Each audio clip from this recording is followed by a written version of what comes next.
Crew, take your seats. We're preparing to take off.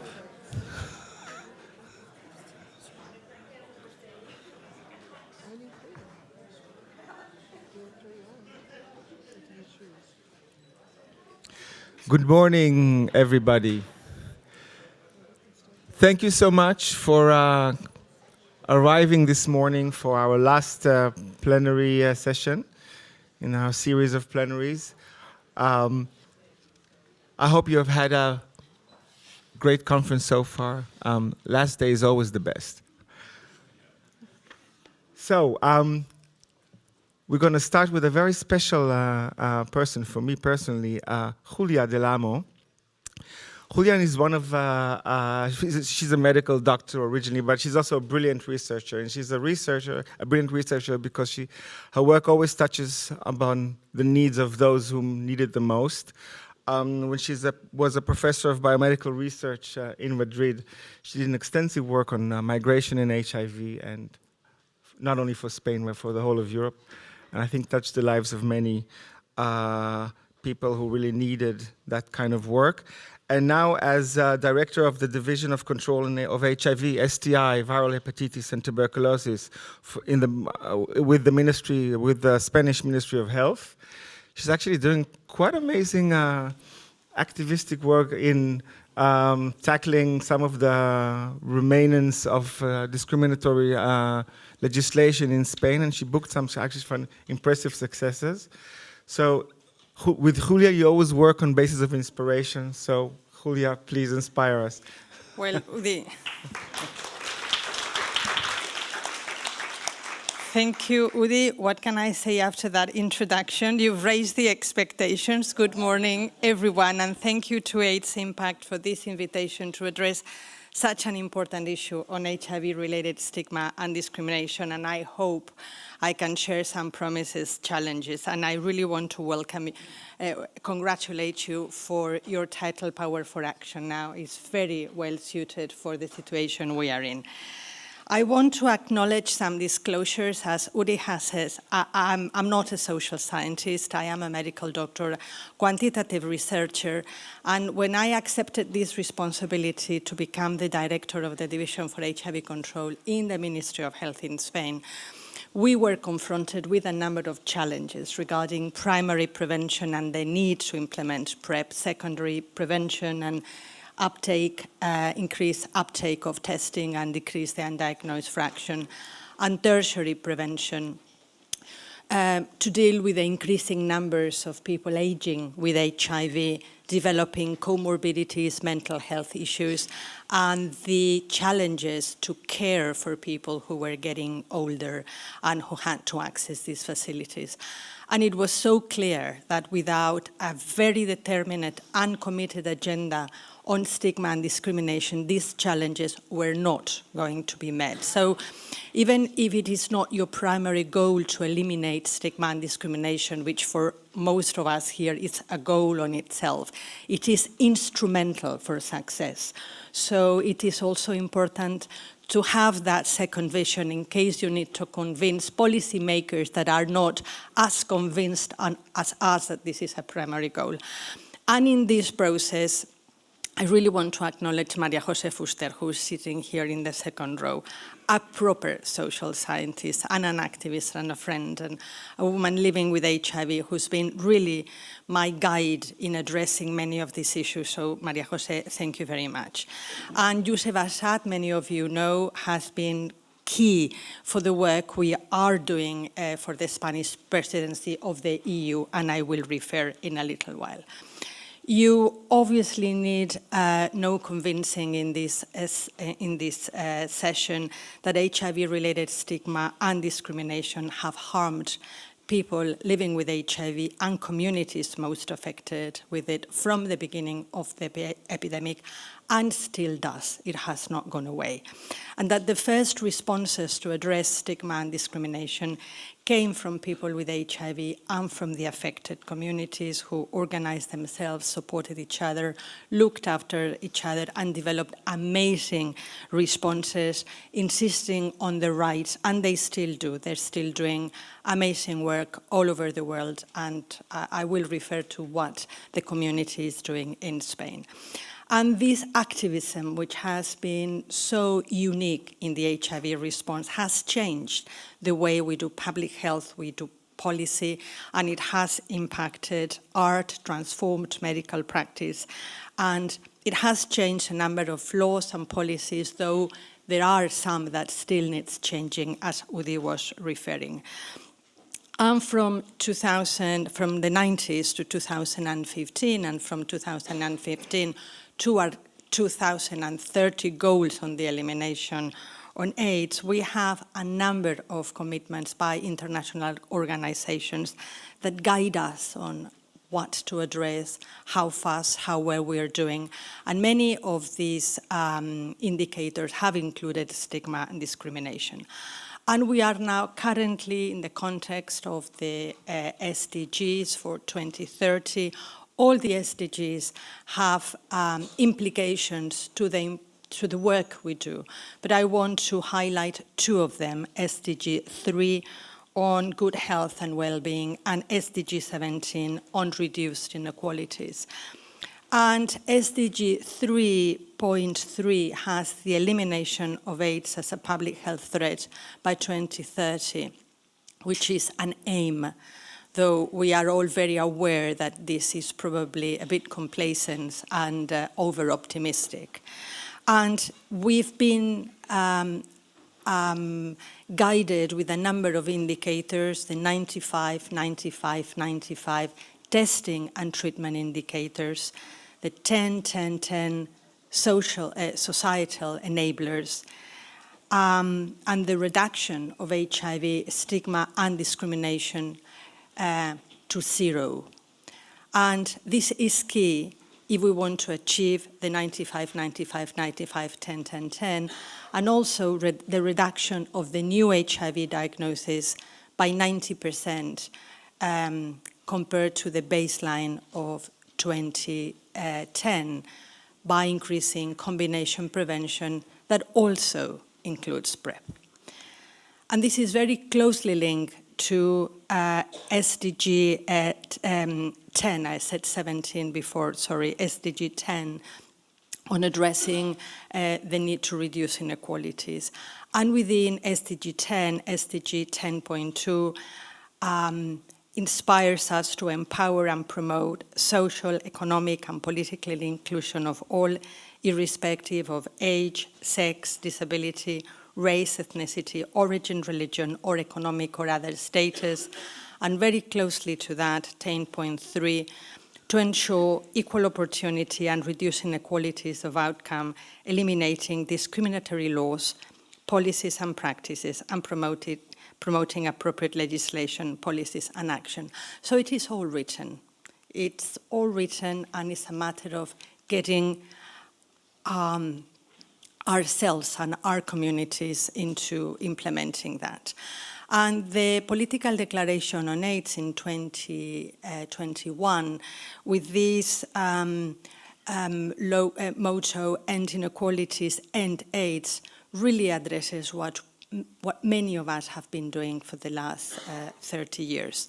Because it is very, very clear that ending the HIV epidemic, as it has been said in this conference before, means it's not just stopping, ending onwards transmission of HIV, but really dismantling all the human rights barriers that harm and people living with HIV and keep populations behind.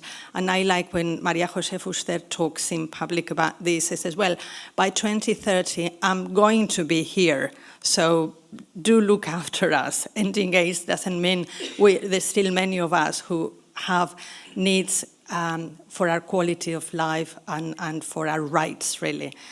And in this conference, highlighting how biomedical tools obviously have had a very important, key, essential role in the ending of AIDS, there are so many social and legal barriers that need to be addressed, and the attitudes, the behaviors, the laws and the policies are unfortunately still pervaded by HIV-related stigma and discrimination. And the more you dig into it, the more you see that these laws and policies need revision and constant reviews. The definition of stigma has been discussed in this conference in a number of sessions. There is no single definition of stigma. As most of you know, it involves the negative attitudes, feelings, and beliefs about people in relation to some characteristics they possess or has been attributed to them, and in this case is HIV. And it is a complex phenomenon with several manifestations, some with an external source, structural, institutional, public stigma, or stigma by association. And others have internal sources, anticipated or internalized stigma. And discrimination is when people act on stigma, treating someone differently and negatively based on a characteristic. And discrimination has various forms of manifestations. Some of them are very subtle, because it's not only but what you do, but what you do not do. So this discrimination by omission is very subtle and needs addressing. And it can be, of course, direct, indirect, or by association. And HIV-related stigma has been defined by UNAIDS as all those negative beliefs and feelings and attitudes towards people with HIV or groups associated with people with HIV and key populations at high risk of HIV infection, people who inject drugs, sex workers, men who have sex with men, and transgender people, and migrants from high endemic countries in many settings are also key populations. And the concept of intersectional stigma that has also come across in previous sessions in this conference involves when many stigma coalesce, and the sum of all these individual stigma adds up to more just than one, that just the sum of these individual stigmas. And as Udi was saying before, I've done previous work in migrant health, and the intersectionality of stigma in migrant populations is an example of how some populations really suffer so many layers of discrimination based on their origin, ethnicity, and for undocumented migrants, this is a big issue in accessing to services. And all these things can be removed. So stigma does not grow spontaneously. It's created, and it can also be eliminated. And it needs to be eliminated because it harms people. It undermines the dignity and the equality of all human beings and damages human rights and their exercise under equal conditions, and demean and corrupt societies and those who stigmatize and discriminate. And because the different forms of discrimination need different responses and interventions, the overall response must be multi-level. And I want to share with you a multi-level response that has been one of the main areas of work that we have been doing in the Ministry of Health in these nearly 5 years. And is the Social Pact for Non-Discrimination and Equal Treatment associated to HIV. It has the translation in English sounds quite horrible. In Spanish reads better, but we couldn't do much more.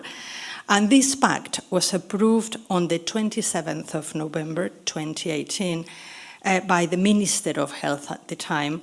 And I want to share with you that this pact was a long requested demand from civil society. Civil society had written this document And this document had been locked in a cupboard for a number of years. And when I got there, it was one of the first things that the community had on the table. This is a priority.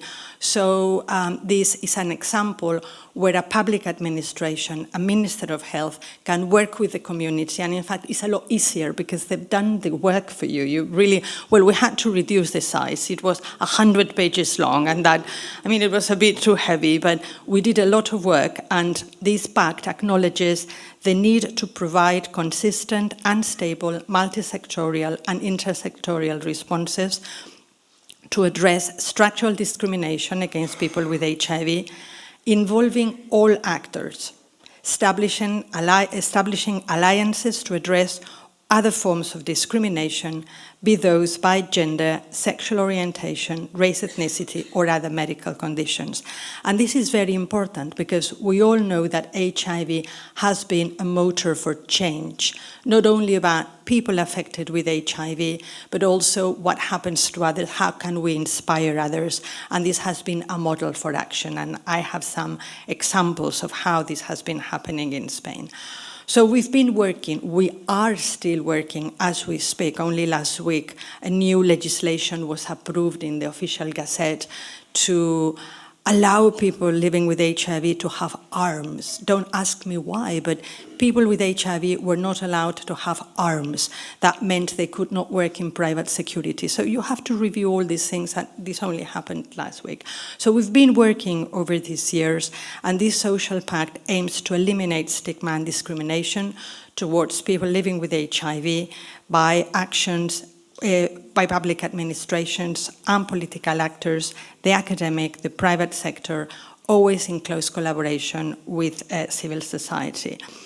We aim to champion and guarantee equal opportunities, work towards social acceptance, reduce impact of stigma, and generate knowledge and fill the gaps to guide policies and actions.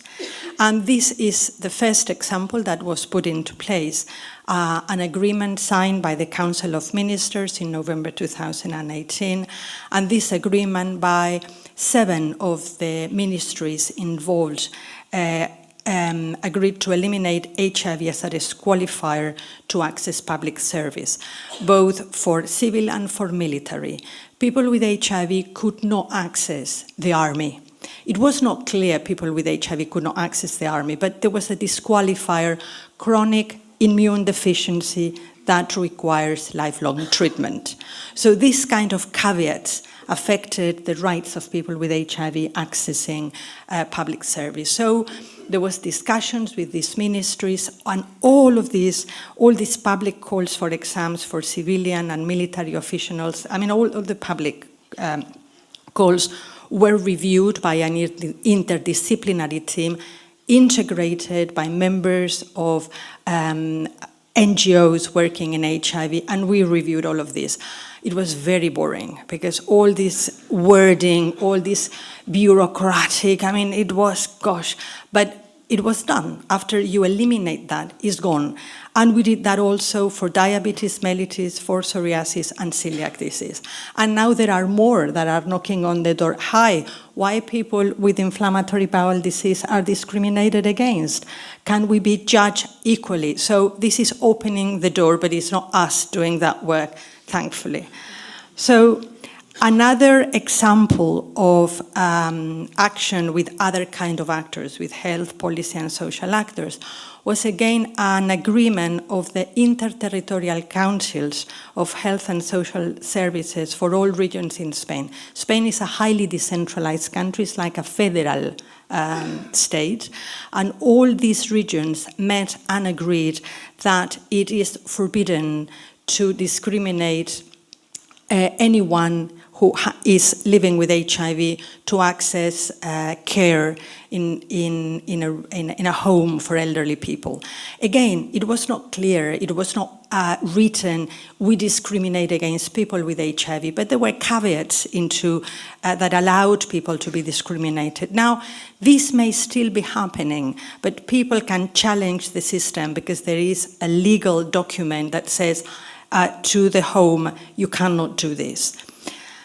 And another example of collaboration, in this case with the academic actors and with civil societies, a collaboration where the Ministry of Health allocated funds, allocated money to work with the Spanish coordination body of NGOs called CESIDA and the University of Alcalá, who works with SEISIDA and with Trabajando en Positivo. So we got all the key actors involved together, and this agreement has three main aims: the analysis of legal norms in force in Spanish legal system at national, regional and municipal level, which discriminate or limits rights people with HIV. We are conducting studies that allow to know attitudes of the Spanish population towards people with HIV, and developing the stigma index. And we are also promoting initiatives to reduce discrimination in the workplace. And as we speak, we're working with municipal actors because we are reviewing policies at national level, like I've just mentioned to you, these policies that did not allow people working with HIV to carry arms, therefore work in private security. But in some municipalities, if you're HIV positive, you cannot have a taxi driving license. Don't ask me why.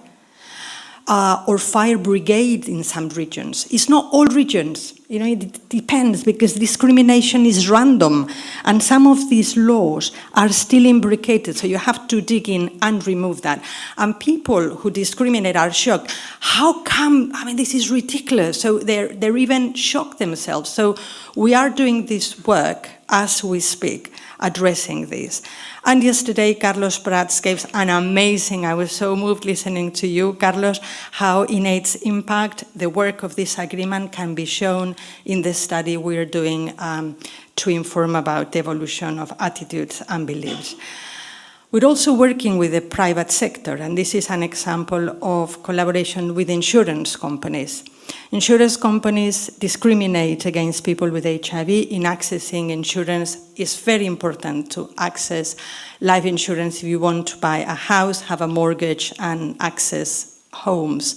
And it's very different if you approach insurances from an NGO or from a Ministry of Health, because they love coming to the Ministry of Health, and you organize a meeting in one of these rooms with all these pictures, and people feel very well treated, and they really want to collaborate. So they really are showing a big interest. One of the things they said, we said, well, let's review your policy document.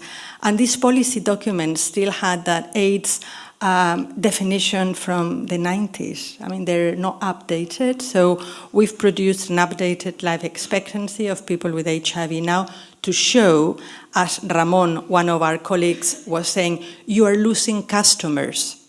So it's also important that they understand that there is a mutual benefit. I was referring before that the first responses came up from people living with HIV and the affected communities who organized themselves and still do. And I'm finishing.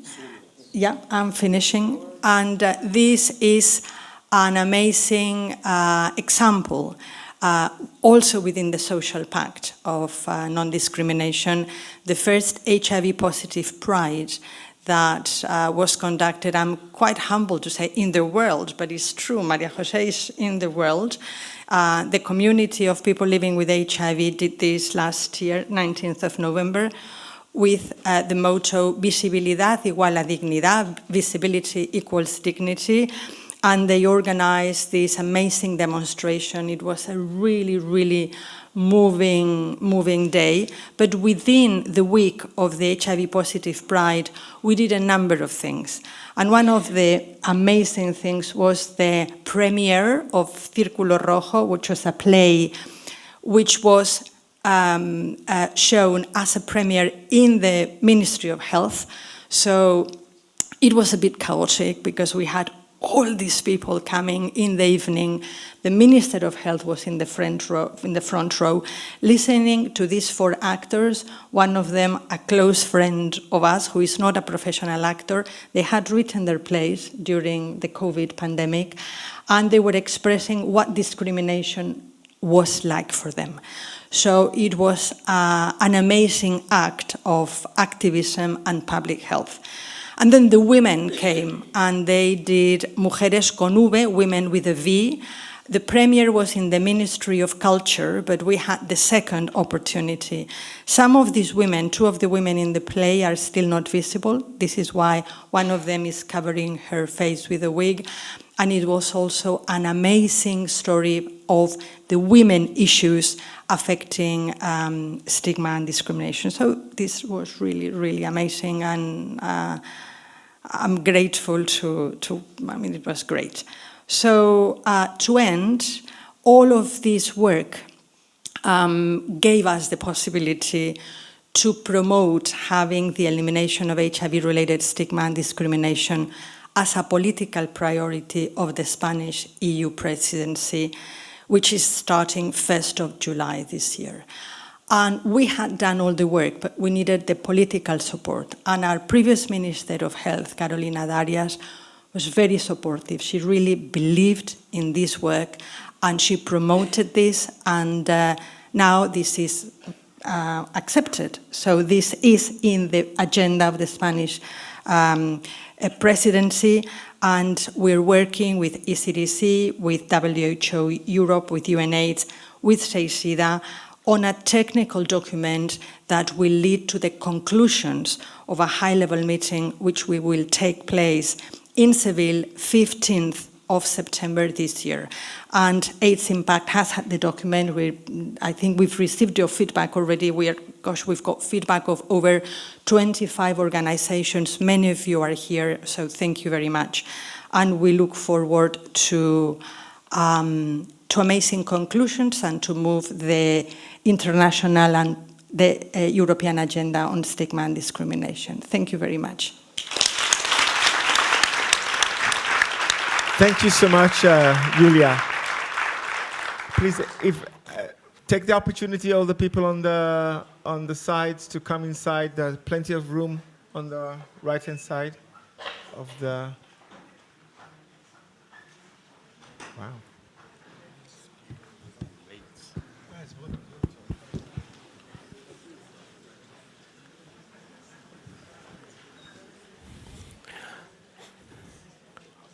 Okay, so now it's my pleasure to introduce Perrine Roux. Perrine Roux is a public health researcher with over 20 years of experience in the fields of HIV, hepatitis, and harm reduction. Perrine is based in Marseille. She currently leads a research group in the CESTIM unit on community-based participatory research on HIV and harm reduction, and has over 80 publications in this field. So Perry is a very good colleague of mine, but she's more than that. She's a close friend. She's my scientific daughter, and I'm very happy to listen to her now. I'm going to cry. Thank you. Thank you, Bruno. Thanks to you for being here this morning. Thank you for the invitation to present community-based participatory research, which is a very important topic for me and for my team. For simplicity, today I'm going to use the term community-based research instead of community-based participatory research, which is not exactly the same. So, first of all, I'm going to give the definition of community-based research. Several definitions exist. I like to share the one presented in the book published by the French AIDS Agency in 2012, a research that is based on doing with people and not for people, and described with 4 dimensions: a mobilization of concerned groups at all steps of the research process, a bottom-up approach from the emergence of the research question to the findings and their dissemination, a research that uses and recognizes lay knowledge and living with expertise, where people from communities become peer researchers. And finally, a research that leads to social transformation, the scientific results being used for advocacy. Also, CBR has been implemented in several public health fields over the years. It is the field of HIV, which has contributed most to improving how we conduct this kind of research. When clinical research first started on HIV patients and non-infected people from key affected populations, mainly LGBT communities, played a crucial role. They advocated equity and rapid access to art. They helped scientists to better understand key factors of adherence to art. They contributed to ensure that quality of life was included as an outcome in clinical trials and not only biological criteria. Some of these consequences of active participation in research were described by Epstein in Impure Science, where he showed how the AIDS movement and activism have transformed biomedical research practices. This two-way meeting between community-based organizations and scientists had important repercussions on HIV research and for science more globally. People from communities started to take part in research projects, and this participated in the development of CBR. Here are some examples of major intervention evaluated by CBR in the field of HIV. Community-based HIV testing for men who have sex with men, with a view to improve access to testing and care. On-demand PrEP, thanks to the well-known Hypergay clinical trial that demonstrated the efficacy of on-demand PrEP to prevent HIV acquisition in MSM. Peer navigation to facilitate access to HIV care, widely promoted by CBR. And finally, I would like to mention the work by Coalition Plus, a network of HIV community-based organizations which is actively involved in designing CBR projects and bringing science to key populations. I encourage you to go to the afternoon symposium of Coalition Plus, where they will present the results of a large program conducted with several community-based organizations during the COVID-19 crisis. However, despite its important contribution to HIV and other fields of research, CBR in the field of harm reduction is less developed. So before explaining how CBR should contribute to harm reduction, I will briefly define what harm reduction is. Sorry for those who already know what it is, but it's important to remind what it is.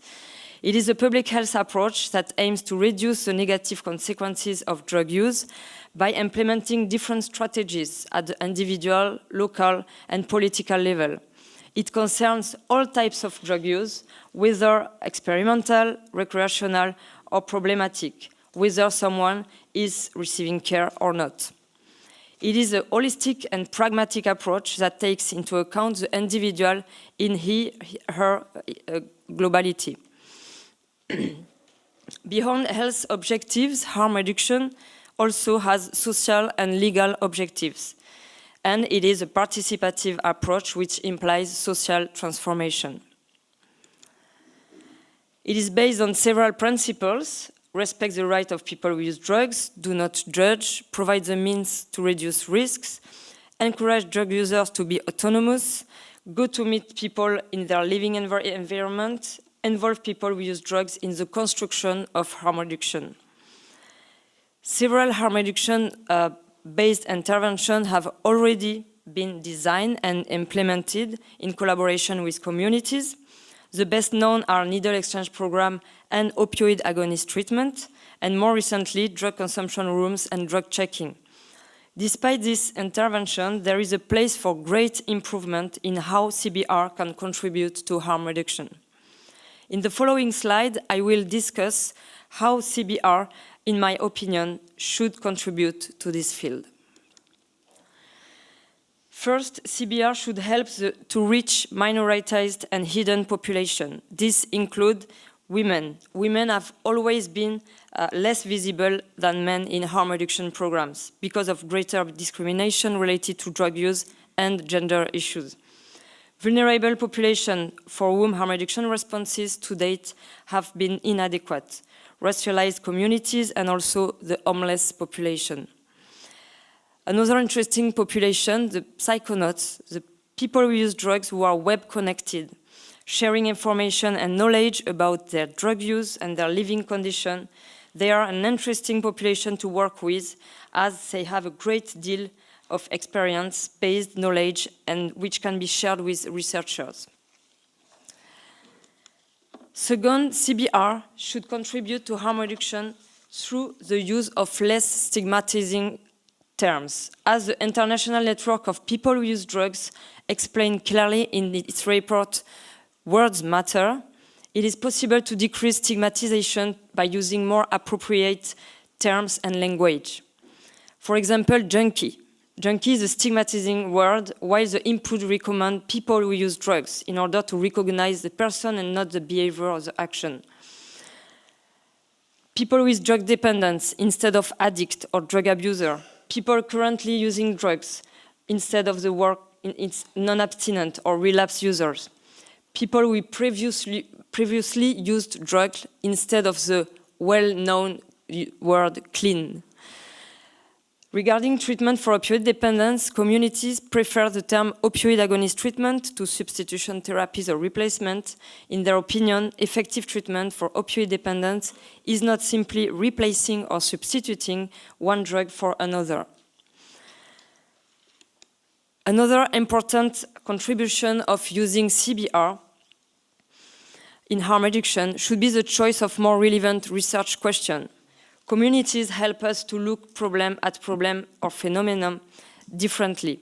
For example, in an academic context where a research question might be what intervention could encourage abstinence among people with drugs, communities might suggest to use a different question like what intervention could be proposed to reduce harms due to drug use.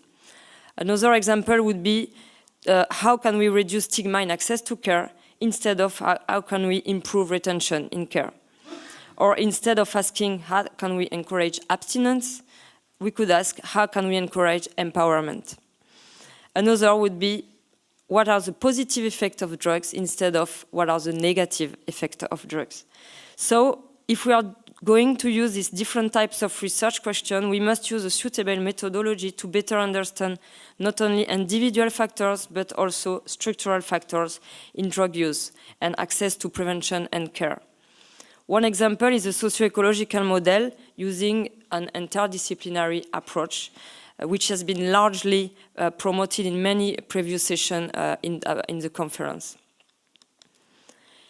In the field of intervention studies in harm reduction, CBR should help evaluate relevant interventions that have been designed by the communities. For example, our research team have evaluated an educational intervention called IRLI, or It's Easy in English, for people who inject drugs to reduce harmful practices. This has been evaluated in several countries, in France first, but then in Bulgaria, Romania, Greece, and Portugal. The intervention was initially designed by two NGOs, AID and Médecins du Monde. More recently, I was happy to read about Professor David Fielin, an interest in CBR.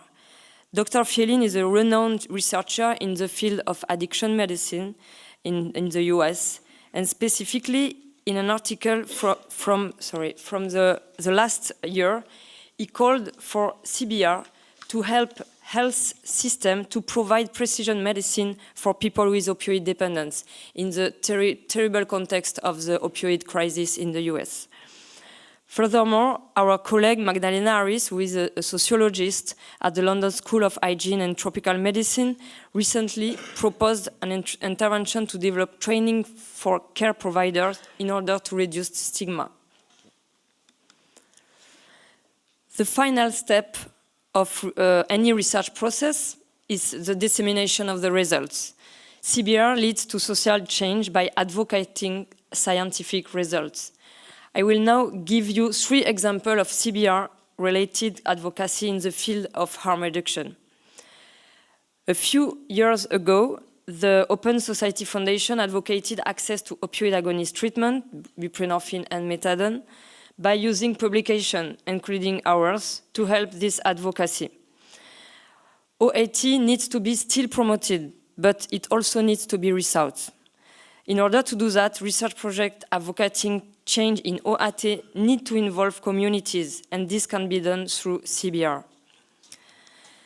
The global advocacy campaign, Support Don't Punish, was launched in 2013 to advocate changes to drug policies in order to decriminalize drug use. We, researchers, need to work with communities to nourish this advocacy. To do so, CBR is a powerful approach. And more recently, the opioid crisis in the US has led several activist movements, especially driven by the fact that access to opioid agonist treatment and harm reduction services are still very much lacking in the country. The recent protest from the photographer Nan Goldin was inspired by AIDS activism. I recommend to watch the movie of Nan Goldin. Today, the situation is still critical and we need to call for evidence-based advocacy. Another example of advocacy at a more local level, so in Marseille, where activists and scientists are trying to work together to promote the opening of a drug consumption room. So if you can sign this and share this petition by scanning the QR code, please do it. It will counteract one launched by the extreme right wing, which is also very active, and we really need to have your signature to help the promotion of the opening of this drug consumption room. Thank you.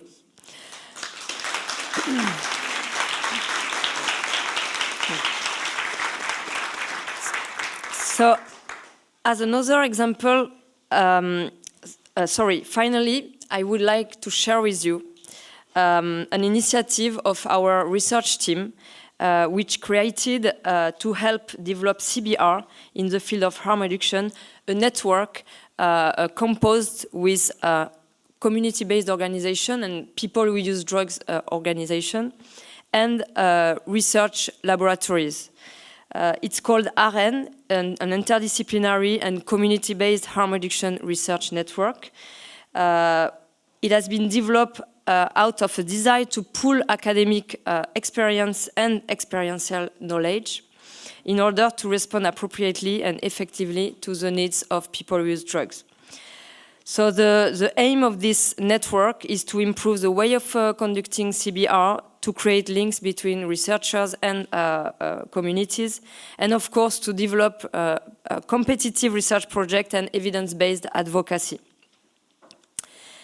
And finally, I would like to thank all the communities involved in our project for continuing to share their time and their experience and their services with researchers. Thank you.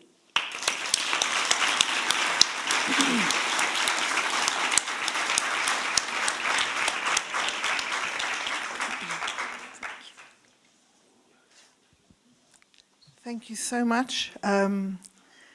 Please use this opportunity again to come on in. Just keep coming in. You're very welcome. Our next speakers are a duo. You know, why not do something a bit exciting? Professor Xiaoming Li, who's going to stand up and bow to us. Xiaoming is an international researcher, and you can read all his stuff, but he's waving. He's an enabler and a thinker.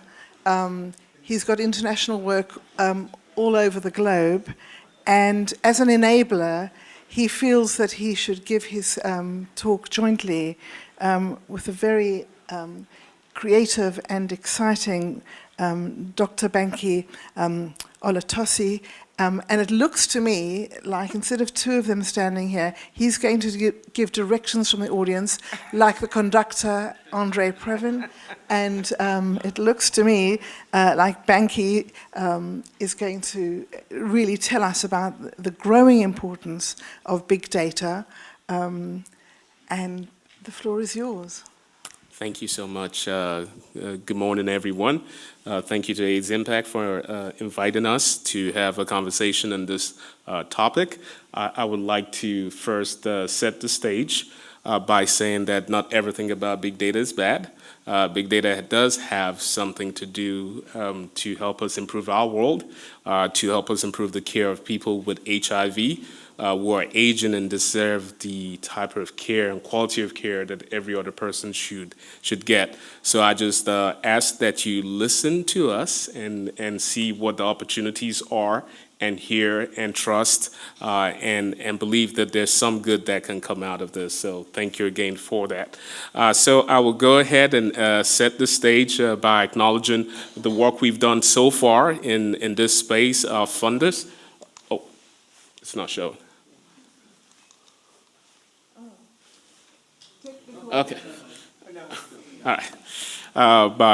We've been funded in our work by the National Institutes of Health agency, National Science Foundation, our university, and we work very closely with our Department of Health because the work we do is translated to care for people with HIV in the state of South Carolina, and our Office of Revenue Affairs. So today's journey, I'm going to take you on a journey. I'm going to start with the future in mind, so you see what the options are and the potential benefits of data science applied to health. Talk about the types, introduce you to some of the application, give an idea of some of the opportunities for data generation, making a case especially for leaving no one behind or no country behind, and you'll see what I mean as I go through this presentation. Give you some use case practical examples based on the work we've done so far, and also highlight some of the opportunities and challenges that we have in the field. So I'd like to also start with this. How many people have heard of this new shiny thing called ChatGPT? Okay, good. This is not ChatGPT, so let's just get that out of the word first. All right. So again, going back to this future in mind that I talked about, data is collected in many ways and many levels on a daily basis. Even as you're seated now, data has been collected on you. You have wearables, watches, you have cell phones, you have different things. And in that data is intelligence and knowledge that can be leveraged in a very positive way. You see, every human is a creature of habit, and you might not believe it, but you do the same things, or often over time. And if we can leverage that, we can help improve your health, or even help predict to you how to improve your health. And so those are some of the benefits here. So we'll talk about this from today as using this in an opportunity that has already been used in different fields in banking and other places. But in healthcare, we're very resistant, and we don't see the benefit in it as much as we should. So we'll talk about the volume variety that we have, the volume being collected, where healthcare is projected to collect 32% more data than any other industry in the world over the next 5 years. And that's because we've made improvements in our data collection. And the one benefit COVID has done is force health systems across the world to even collect more data, so we're ready for the next epidemic whenever, or pandemic whenever that happens. So there are multiple data sources that we have that we're collecting, and there's volumes and variety of data that we're collecting that provide a lot of insight into what we can predict. There are massive data repositories being collected, whether from funding agencies to governments, again, recognizing the value and the power of big data. But one thing that we also need to temper with this is the patient spends a very short time in health systems. Most of the patient lives is outside the health system. So even though we focus on episodic care, we have to use data that also gives us some contextual understanding of what happens to that patient or that individual outside of the health system. Like I mentioned, we are posting on social media, we're wearing wearables, we've got the Internet of Things. So we've got data that we can get intelligence and a lot of decisions from, and we need to be open to this so that we can find a way to make our HIV treatment cascade continuum of care better. Right, and prepare for our friends and families as they age with HIV. So it's all about decision making and being able to extract intelligence from the data that we have. All right, so having said that, role in big data in accelerating treatment, we have seen this been applied in many ways and potentials for it in being applied in many ways. This is a schematic that gives you a concept of this.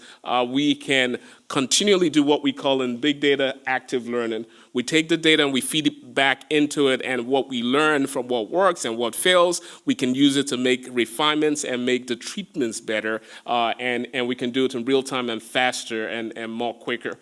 The other application of this is there are potentials to do a lot of things. Cost savings, for example, efficiencies, so we're not doing waste, so that we're not causing unnecessary harm, making people get tests that they do not need to get. One of my firm beliefs is at this point in our time in this world, we have to start looking at personalized medicine. I love the last speaker when you mentioned about precision medicine for opioid. It should be precision medicine right now for people with HIV, because you've seen one person living with HIV.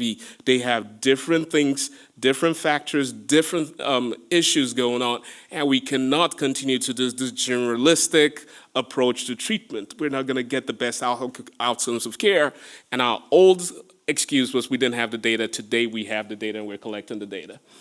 Just to give you a quick overview of data types. So we talk about big data, and sometimes people say, what does that mean? So we've got two types basically. You've got structured and unstructured data. So data collected in the health system, your health visits, diagnostic data. We have standardized codes for that, ICD-10 codes. And then you got unstructured data, which are clinical notes. And clinical notes, as much as it's a nightmare for data scientists because we've got to scrape the data and use natural learning processes, it has rich information because the diagnosis only says this is the outcome. It doesn't tell you that this patient has homelessness, has family issues, has all of those things. And again, those are factors that help to define the individual and allow us to provide very specified care. Then we got the type of orientation that we do and what we're doing with big data. So we've got patient-oriented care. We can pull that from the electronic health records, or we've got national biobanks that collect even more extensive data at a national level or at scale that we can leverage depending on where you are within the industry. What you do with that, again, is dependent on the goal of what you're trying to achieve. Whether I'm trying to get a patient to show up for appointments so I can target them and say, you're more likely to miss your appointment in 3 months. So I can get all the resources to you because my goal is to get you in. Or if I want to look at the data from a social media perspective and say, are you going to use Grindr or Grindr? Are you going to use Tinder? Are you going to use all of this? Or are you going to use Twitter? All of those pieces come into play. So there are multiple applications of big data and how we can use it, and there are multiple sources of data that we can leverage. Now, coming back to my big data generation thing about biobanks, I'm going to show you a map now just to show you where the largest and most established biobanks are in the world. By the way, congratulations, Sweden, you make the map, right? But if you look at that map, we are starting to leave people behind. So if you look at the bottom of the map, you'll see that, for example, African countries don't have any biobanks. All those countries don't have those biobanks. What we know in data science is that when we can get genomic information, more invasive measures, all of those things, it helps with the predictive model, makes it even more powerful. And so it is our challenge to ask that the richer nations that are doing all of these great things transfer those technologies down. It is not too hard to do. It's not too hard to collect. But if we don't collect it, we don't have the data to build algorithms that are going to be powerful enough to achieve the goals in those other fields and to help people with HIV in other parts of the world. So that's one of the things I wanted to point out. All right, so I'm going to go to some case use examples. So you say big data, how do you use it? We use it from the context of what we've done so far in South Carolina and give you how that has actually helped. This is a grant funded by the NIH. It's about engagement and retention in care.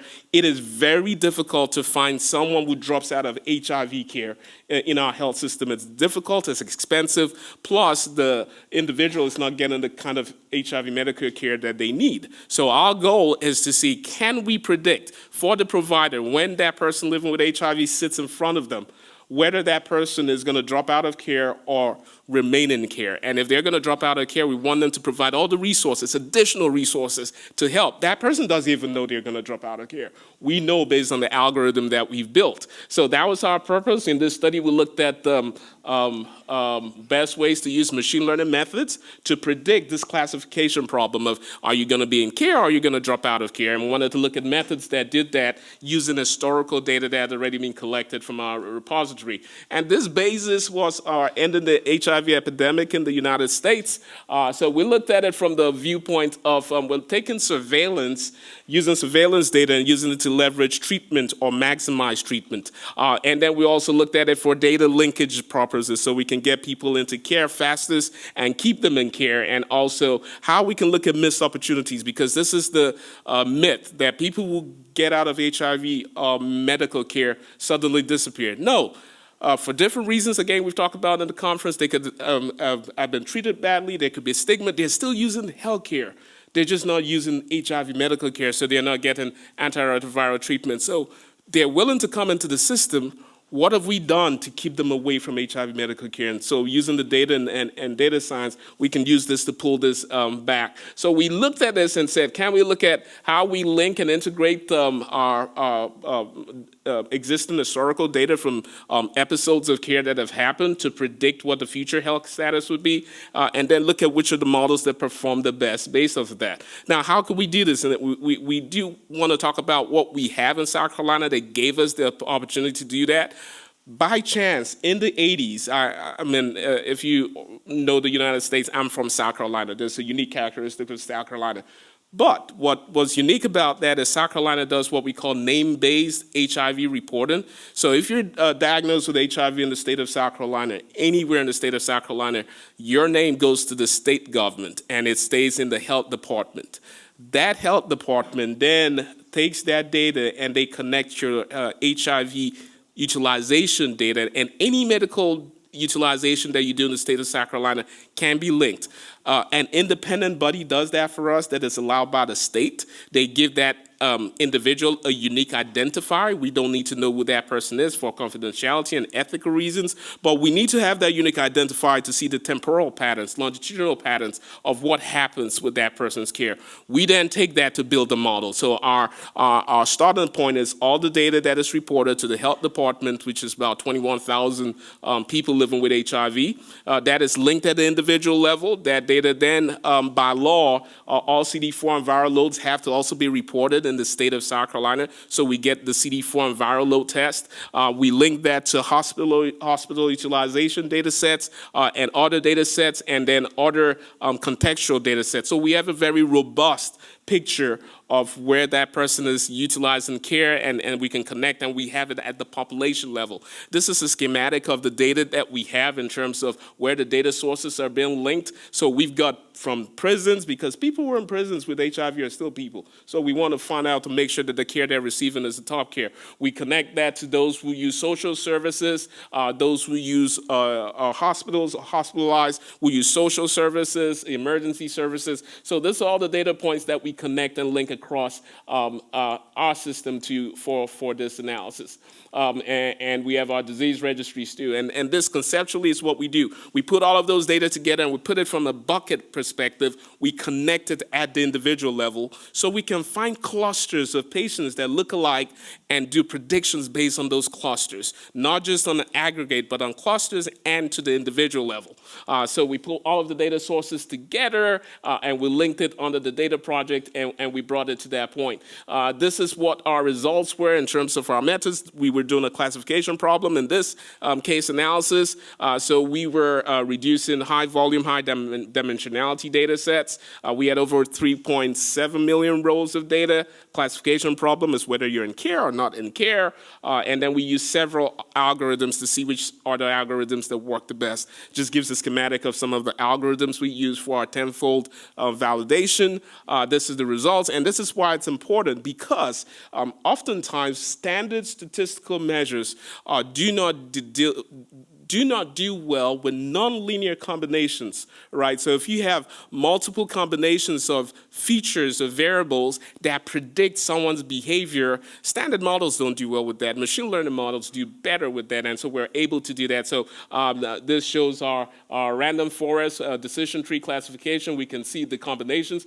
Everywhere you see the arrows pointing out is where the pruning occurs. That's a cluster of patients and combinations of clusters, and then goes to our prediction of whether you're going to be in care or not in care, so that we're able to interpret our models very quickly.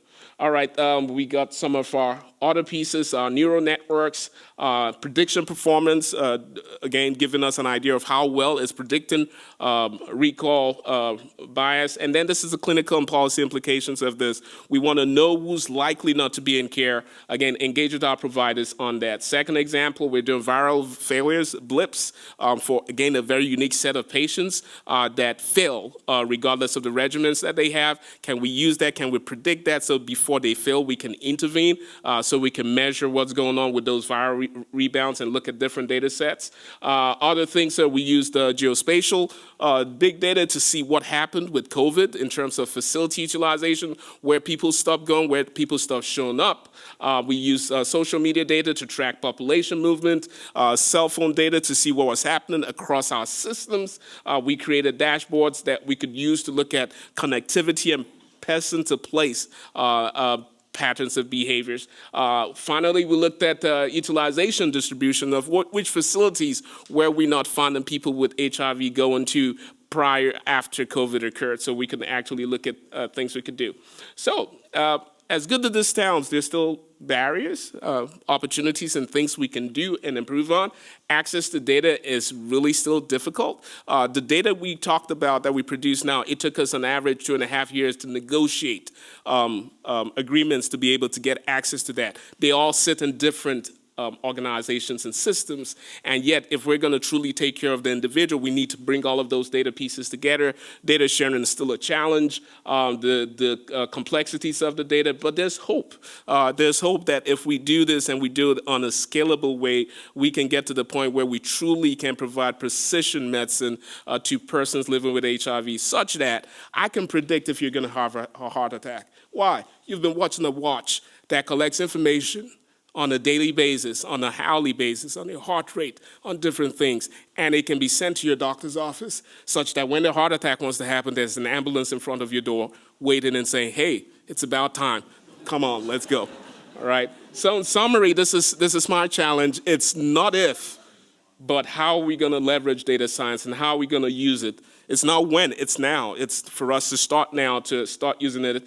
AI is not going anywhere. People might hate artificial intelligence, but it's here to stay. ChatGPT, right? We've had it before, but people didn't call it ChatGPT. It's shiny and new now, but for us in data science, it's simply natural language processing. So that's fine. The world can go crazy about it, but how can we use this for healthcare and for improving the care? Leave no system behind. Leave no one behind, right? So we've got the richer countries that are doing well in this field, and funders. We need to do it at the same level everywhere in the world, because everywhere in the world where one person with HIV is living, they deserve the same type of care as where the richer countries are. It should be personal, right? Make it personal, improve the quality of life. Again, I don't do this in as one person. Our top leader and our domain expert is a HIV physician. We've got people with HIV on our team. We have a patient engagement studio that we use. We have multiple team members coming together to do this. Thank you so much, and it's been great talking to you.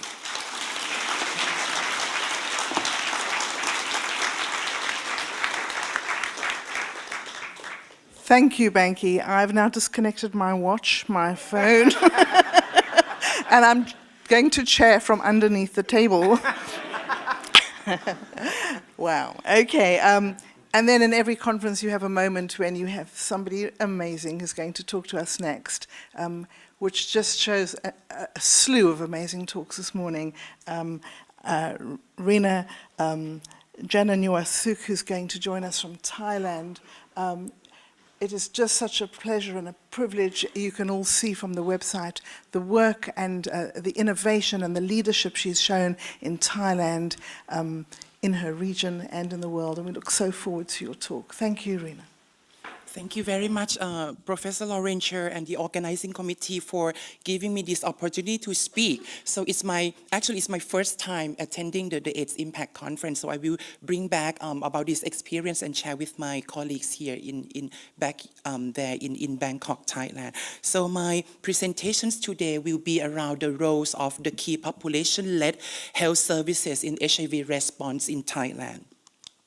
And the outline of my talk will include, I will share with you about the journey of the key population-led health services, as well as the contribution, challenges in terms of institutionalizing the key population-led health services in Thailand.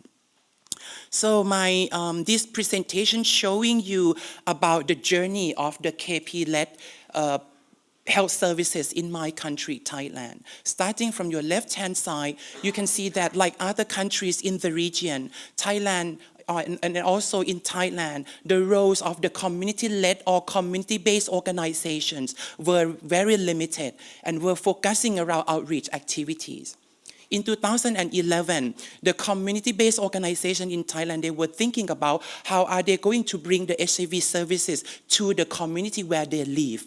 And they started working with nurses and medical technologists to come and to conduct HIV testing at their community organization. And in 2015, we worked with the community and key populations member to implement an implementation study under the key population-led HIV test and treat. Under this study protocol, we actually conduct a training and a series of capacity building intervention to allow trained key population lay providers, including men who have sex with men, transgender women, and sex workers, to be able to perform some certain level of the HIV clinical services. And these include HIV counseling, finger prick blood collection for HIV testing, and also sample collection for chlamydia and gonorrhea testing. And all of this data have been used to advocate for policy change, to create the national dialogues and work with the national stakeholders. And a year later, we have also conducted a sub-study called Key Population-Led PrEP Services. Under this sub-study, the study allowed trained and certified key population-led providers to be able to dispense pre-exposure prophylaxis or PrEP, with the medical supervision from the physicians who are working at the provincial public hospital. And during these 5 or 7 years, all of these data were used to change the policy until in 2019, the Ministry of Public Health, they has endorsed the ministerial regulation to allow trained and certified key population-led provider to perform some certain level of the clinical services that I have already shared with you before. Right now, the trained key population-led provider, they are able to perform finger prick blood collection for HIV testing, sample collection for chlamydia and gonorrhea testing. And they're also able to dispense PrEP, PEP, and STI oral medicine treatment, which has been prescribed by the physicians. And the next slide shows you the contribution of the key population-led health services in Thailand. This slide shows you the data that 82% of the current Thai PrEP users came from 11 key population-led PrEP services across the country. However, we are not working better in terms of scaling up and expanding the key population-led health services model in our country. When against with the national PrEP target, the country has only achieved 22% of the national PrEP target overall. So there's a clear need to establish and to expand and scale up this model throughout the country. And the roles of the key population-led health services is not only focusing on HIV prevention cascade, but it has been expanded to HIV care and treatment cascade as well. In this slide, you can see that it's actually the data coming from an implementation study on the community-led same-day antiretroviral treatment initiation, where we conducted a pilot study at the 2 community-based organizations. One, they're primarily working with men who have sex with men and transgender women. And another, they're serving transgender and female sex workers as well as male sex workers in Bangkok. And these data showing on your right-hand side After being trained, strengthened the capacity in order to provide clinical services, the key population lay providers, they are able to initiate antiretroviral treatment on the same day of the HIV diagnosis. On your right-hand side, you can see that around 84% of those who were diagnosed HIV at the community-based organization, they were successfully initiated ART on the same day of the diagnosis. And the remaining 15%, they were able to initiate ART on the next day. And here is another example from, as part of the key population-led health service model, it's the Tangerine Clinic where I come from. So the Tangerine Clinic is located in Bangkok, Thailand, and is the first transgender-led, gender-affirming into a stigma-free sexual health clinic. The Tangerine Clinic was established in 2015. All the staff providing the services to their community, they are transgender people. And we're working closely with the gender-sensitive healthcare providers to ensure that our transgender client will be able to access to healthcare services. And here are the list of the comprehensive healthcare service that we are offering to the transgender clients at the Tangerine Clinic. You can see that on your right-hand side, the sexual health services include HIV testing, STI screening, treatment. We also offer other care which is related to neo-vagina because they don't know where to go after they have undergone genital surgery. And we also offer vaccination program for HPV, hepatitis A, and hepatitis B as well. However, we are not working around sexual health alone. We're actually working starting from your left-hand side, you can see that it's around hormone-related services. We use gender-affirming care to create an entry point services in order to generate health demand among the transgender population to come to use the services at the Tangerine Clinic. And we're quite successful in terms of linking these populations into sexual health services, including HIV testing or PrEP or even other STI screening and treatment. And at the down below, you can see that we are offer or integrate other mental health and well-being services as well. Right now, our trained transgender counselor, they are able to offer psychosocial support counseling, interpersonal counseling, or even motivational counseling. And at the clinic, we're also having a psychiatrist who come to provide the clinical care to the transgender clients 1 or twice a week, depending on the volume of the clients. And in addition to that, we are also offer wraparound services. For example, for those who wish to have minor gender-affirming surgery, for example, rhinoplasty, we are able to provide these services at the clinic as well. In addition to that, we offer the services around skincare, aesthetics, as well as Botox, because we know that many transgender in Thailand, they share syringe and needles for hormone injection or even Botox injection. So we're trying to address other unmet healthcare needs for this population in order to link them to the sexual health services that we are aiming to. And here are the service data from the Tangerine Clinic. It was actually the data from 2020 to last year. You can see that starting from your left-hand side, the Tangerine Clinic is able to serve more than 5,000 of the transgender individuals. Of those, 93% are trans women, or they identify themselves in a trans feminine spectrum. And you can see that the HIV testing uptake among these women was very high. It was 93%. And we found almost 10% they were diagnosed with HIV. And 90% they were successfully linking to initiate ART, mostly on the same day of the HIV diagnosis. Of those who without HIV, we are able to link 24% into PrEP services. I know this is the data around PrEP is not that impressive, so it's still challenging for us to find a way or solution to increase PrEP uptake among these populations. In terms of other sexually transmitted infections, we have seen around almost 30% they were tested either or both chlamydia and gonorrhea positive, and around 9% they were tested syphilis reactive as well. So This slide, it's showing you about the demographic and characteristic data among transgender women clients. The median age of these women was around 26 years old. More than half of the women who came to use the services, they're having below bachelor degrees education. 24% they were unemployed at baseline. 37% they reported having depressive symptoms when screened by PHQ-9. 18% engaging in sex work, and almost 10% reported using amphetamine type stimulant or ATS at baseline as well. So it's really showing that by having the transgender-led and integrated care clinic, we are able to reach to the most vulnerable among the vulnerable populations in Thailand.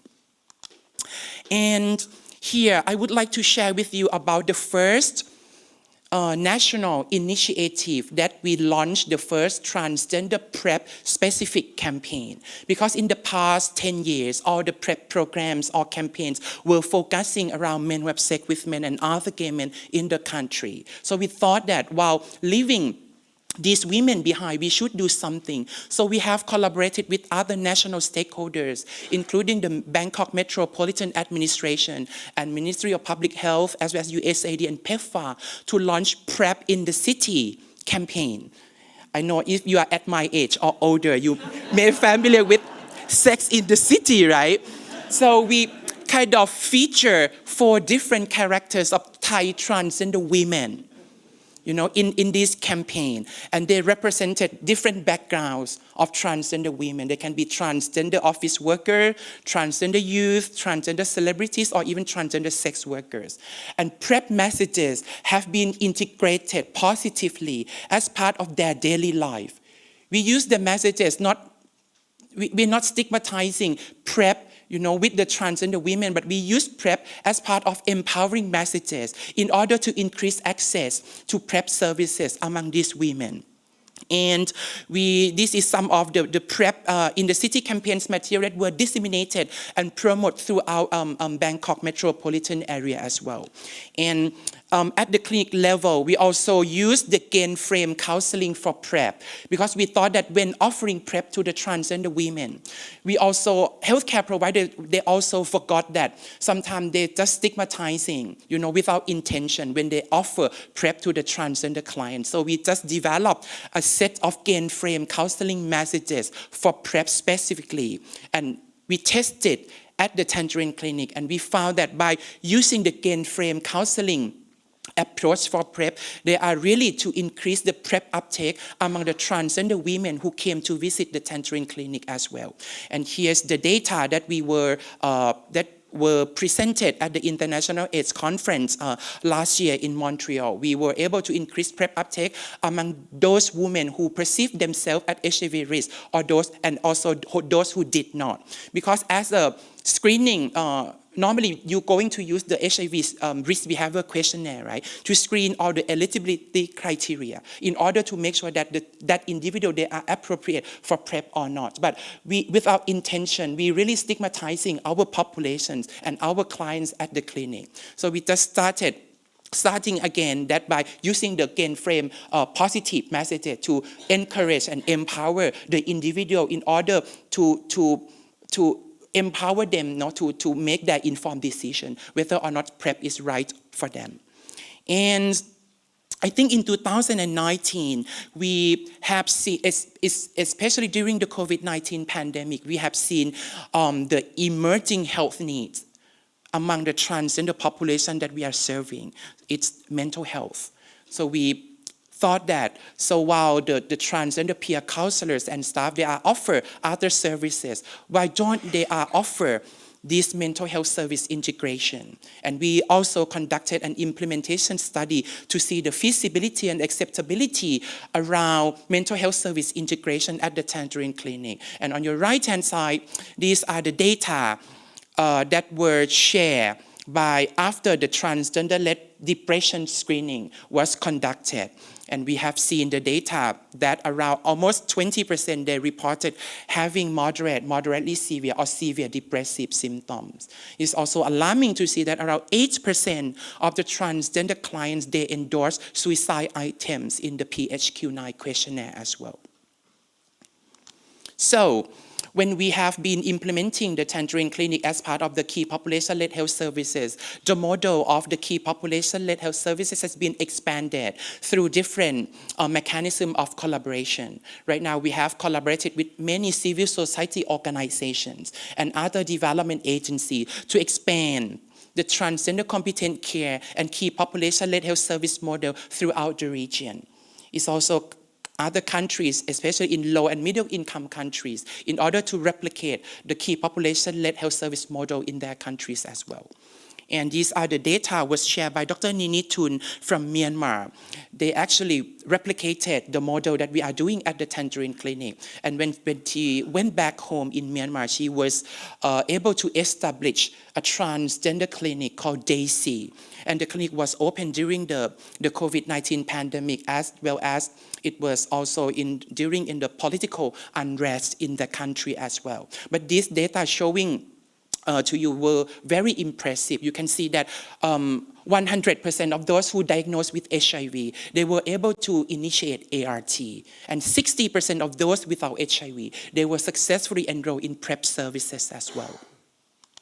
So, however, I'm not sharing with you about the successful stories from my countries or regions. I understand that in terms of scaling up key population-led health services around the world, they're still challenging. This is the data actually came from UNAIDS in 2021. In 46 countries, there are still over-restrictive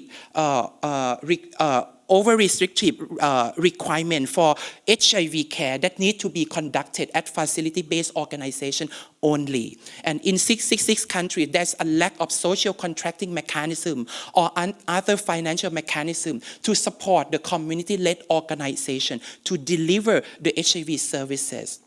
And in 22 countries, there are also overly restrictive criteria for eligibility for community-based organizations to deliver HIV services in their countries. And in conclusion, I think it's time for us to shift the paradigm from community engagement to community leadership. Community or key population need to be at the front row or need to be the leader in their HIV response. And as a healthcare providers, academia or researcher, we have the role to support and to strengthen their capacity in order to ensure the sustainability of the community-led organizations. Second, key population-led health services can potentially be adapted to other emerging health priorities. We know that long-acting cabotegravir using as PrEP is coming or is on the way. We have other emerging health concerns as well, viral hepatitis C or substance use that can be used the framework of the key population-led health services as well. And lastly, domestic financing and enabling policy and legal environment must be well established in order to ensure the sustainability of the community-led and community-owned response to HIV. And I would like to acknowledge all the support and the fundings from these funders, development agencies, especially civil society organizations and these colleagues who have made the key population-led health service model possible in our country. And thank you very much for listening. Thank you.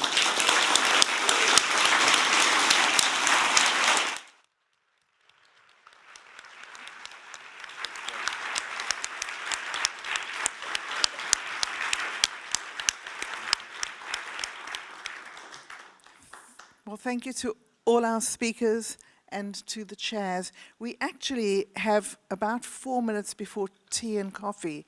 I mentioned the word coffee and everyone starts to jitter. So we could take 1 or 2 questions to our panel members who are eagerly sitting in the front row. If not, we could just dive in and have coffee. Any hands? You have to speak with a microphone because we're live streaming. Use this one.